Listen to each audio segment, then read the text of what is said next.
কাজের মাধ্যমে দক্ষতা অর্জনের ফলে শ্রম ও সময়ের সঠিক ব্যবহার হয়। শ্রমের প্রতি মর্যাদা বৃদ্ধি পায়। সবাই মিলে কাজ করলে দলীয় মনোভাব তৈরি হয়। এই উদ্দেশ্যেই আমি এই কার্যক্রমটি পরিচালনা করি। আমার বিদ্যালয়ে একটি শ্রেণীতে এই কার্যক্রমটি চলছে। শ্রেণীকক্ষটিতে ৩৬ জন ছাত্রছাত্রী। তাদের আমি ৪টি দলে ভাগ করেছি: সাদা, লাল, হলুদ, সবুজ। প্রতি সপ্তাহে একটি দল কাজ করে। তাদের কাজগুলো হলো শ্রেণীকক্ষ পরিষ্কার রাখা, বিদ্যালয়ের ফুল বাগানের যত্ন নেওয়া, বারান্দায় রাখা ফুলের টব সপ্তাহে ৩ দিন রোদে রাখা এবং আবার বারান্দায় এনে রাখা, ফুল গাছে পানি দেয়া। যে সপ্তাহে যে দলের কাজ, তারা ওই সপ্তাহ খুব সক্রিয়ভাবে কাজ করে। অন্য দলগুলো তা পর্যবেক্ষণ করে। প্রতিদিন শ্রেণীতে তাদের কাজের জন্য উৎসাহ দেওয়া হয় এবং প্রতি মাসে কোন দল সবচেয়ে ভালো কাজ করেছে তার নাম্বার প্রদান করা হয়। শিক্ষার্থীরা দারুণ উদ্দীপনা নিয়ে কাজ করছে। এভাবে প্রতি শ্রেণীতে এই কার্যক্রমটি চালু করব। তাছাড়া তাদের যত্নের কারণে বিদ্যালয়ের ফুল গাছগুলো অনেক সতেজ হয়ে উঠেছে, বিদ্যালয়ের সৌন্দর্য বর্ধন করেছে।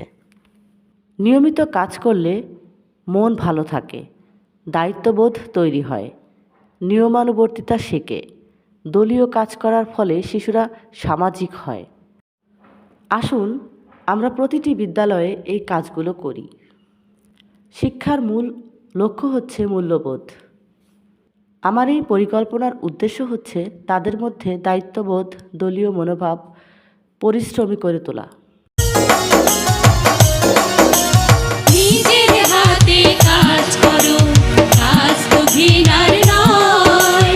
কাজের মাঝে হয় মানুষের সত্য পরিচয়, সত্য পরিচয়। নিজের হাতে কাজ করো, কাজ তো ঘৃণার নয়। কাজের মাঝে হয় মানুষের সত্য পরিচয়, সত্য পরিচয়।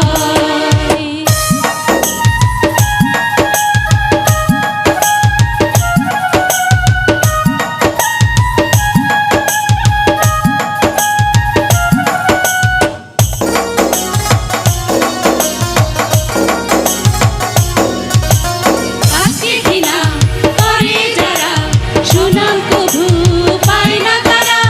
কাজকে ঘৃণা করে যারা, সুনাম কভু পায় না তারা।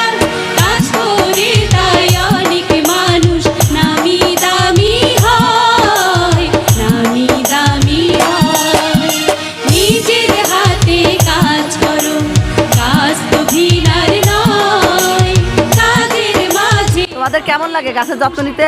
অনেক ভালো লাগে। গাছ আমরা পানি দিই, প্রতিদিন যত্ন রোদে দাও প্রতিদিন? হ্যাঁ প্রতিদিন রোদে দাও, আবার উঠায় রেখে দাও, তাই না? জি ম্যাম। গাছ তোমরা কি বাড়িতে গাছ লাগাইছো? জি ম্যাম। বাড়িতেও গাছ লাগাবা, বুঝছো? গাছ আমাদের কি বলো তো? পরম বন্ধু। পরম বন্ধু। ধন্যবাদ।